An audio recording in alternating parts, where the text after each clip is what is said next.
guna.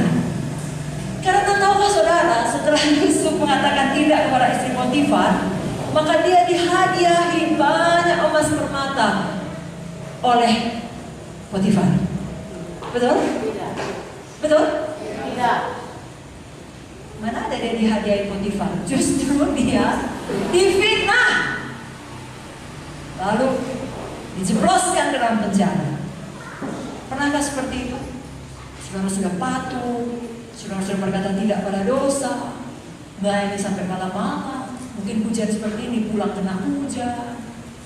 Bagi saudara yang kerja pagi-pagi harus bangun pagi lagi, karena melayani sampai tengah malam. Bagi saudara ujian harus belajar lagi sampai subuh, lalu ujian lagi.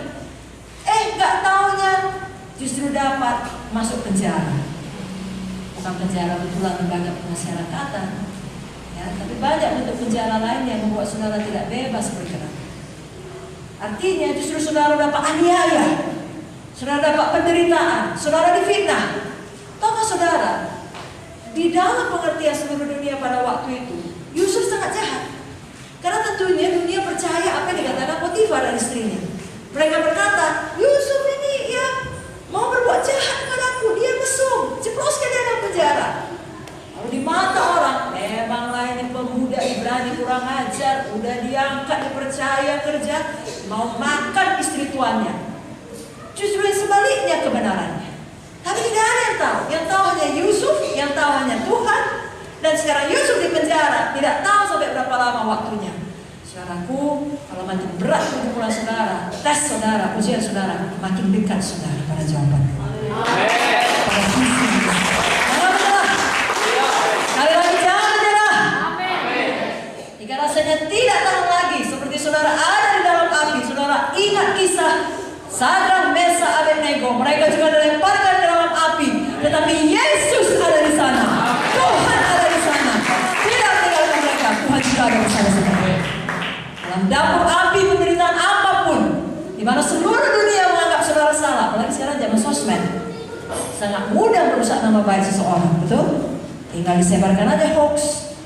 Lalu semua orang berpikir saudara yang jahat, saudara yang salah. Padahal tidak, justru kebenarannya saudara seperti Yusuf, saudara yang menolak dosa. Tapi saudara difitnah. Jika itu terjadi, ya Allah firman Tuhan pada malam ini, lulus ujian ketekunan, lulus ujian kesabaran. Lagi-lagi yang kita tuliskan, di dalam penjara pun Tuhan menyertai Yusuf. Sehingga kepala penjara senang kepadanya, memberikan kuasa ke seluruh penjara itu. Walaupun sebenarnya dapat kuasa seluruh penjara pun tidak ya saudara, kita bisa bahagia, namanya dalam penjara.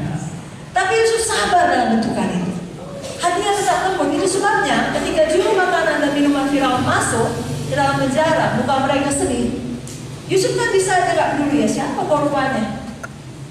Aku pun dulu masuk penjara ini sakit, kau rasakanlah. Tidak. Dia mampu merasakan kepedihan hati mereka. Dia yang datang melayani mereka tanpa mereka lebih dahulu memintanya. Kenapa mukamu murung? Kalau saudara sudah mengalami banyak penderitaan, Tuhan mempersiapkan saudara untuk pelayanan yang besar. Amen. Hati saudara lebih bisa mengerti orang. Amen. Kalau saudara pernah, maaf ya, kalau saudara pernah ketabrak, pernah kaki patah, pernah harus jalan dengan tongkat atau pasang pen, lalu kemudian setelah beberapa tahun pulih betul-betul gak ada lagi ketahuan dulu pernah ketabrak. Tapi suatu hari ada orang pincang datang ke gereja, pasti saudara orang nomor satu menolongnya, karena sudah pernah merasakan. Kalau saudara gak pernah merasakan, kalau saudara gak pernah merasakan sakit yang amat sangat, karena asam urat atau penyakit lainnya, saudara gak punya belas kasihan pada mereka yang sakit. Di dalam KKR ada orang sakit lalu mengeluh dia, marah saudara. Diam saudara. Karena saudara gak pernah menderita seperti itu. Tapi kalau saudara pernah menderita, saudara tahu sakit rasanya. Saudara mengerti. Saudara kasihkan dia minuman, ya. Saudara kasihkan dia aqua atau saudara tenangkan dia.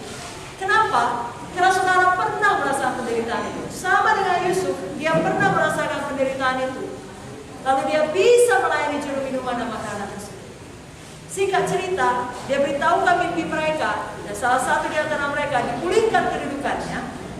Dan saudara tahu, Yusuf memohon kepada dia, kalau nanti kau kembali bekerja Saudara tahu pada Alkitab, selama 2 tahun sama sekali Yusuf tidak diingatnya, tapi Yusuf tetap setia. Saudara juga melayani, menolong orang yang menderita seperti dulu saudara menderita. Saudara jemput jiwa, saudara kunjungi jiwa, saudara bawa jiwa ke KKR. Tapi tiba saatnya saudara berpertolongan, gak ada yang ingat saudara. Kalau orang sakit, saudara pertama ke rumah sakit. Saudara pertama ke rumah yang mengunjungi dia. Suatu hari, saudara yang sakit, gak ada yang mengunjungi.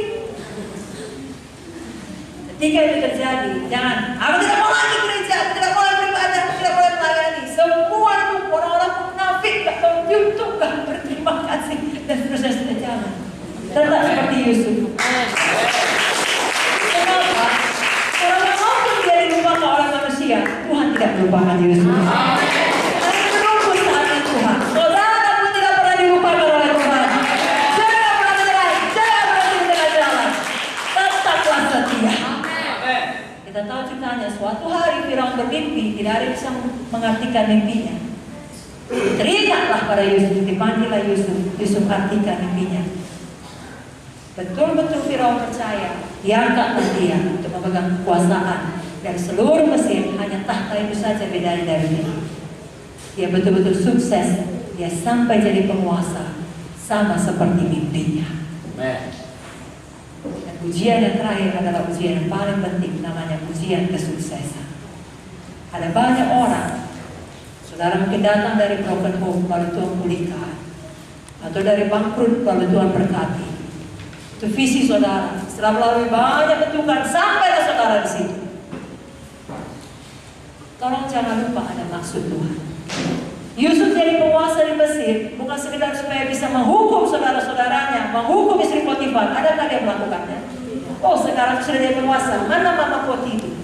Mana si penipu itu? Masukkan juga dia dalam penjara biar dia tahu. Dia tidak balas dendam. Dia tidak gunakan kekuasaan untuk hal yang salah. Kita juga, kalau kelak Tuhan mengangkat kita, saudara berkuasa, saudara punya banyak uang, saudara diberkati, bahkan saudara diurapi, pakai untuk kerajaan surga, pakai untuk kemuliaan Tuhan, pakai untuk menolong orang lain, bukan untuk membalaskan dendam saudara, bukan untuk menganggarkan kepada keluarga. Nah, ini anak Tuhan, ini dia hebat. Selama ini ngecek-ngecek kan, karena saya GKI, sekarang lihat mobil saya sudah 5. Temukan maksud Tuhan, kerjakan maksud Tuhan. Jangan pernah menjadi sombong, saudaraku. Lulus ujian kesuksesan, tetaplah kita rendah hati. Amin, saudara. Amin. Tetaplah kita sama seperti Yusuf mengerjakan maksud Tuhan. Karena berkat atau kesuksesan atau pencapaian dari visi yang besar itu, bila itu membuat kita terlena, tidak untuk membawa jiwa-jiwa ke kerajaan sorga, itu hanya kutuk saja.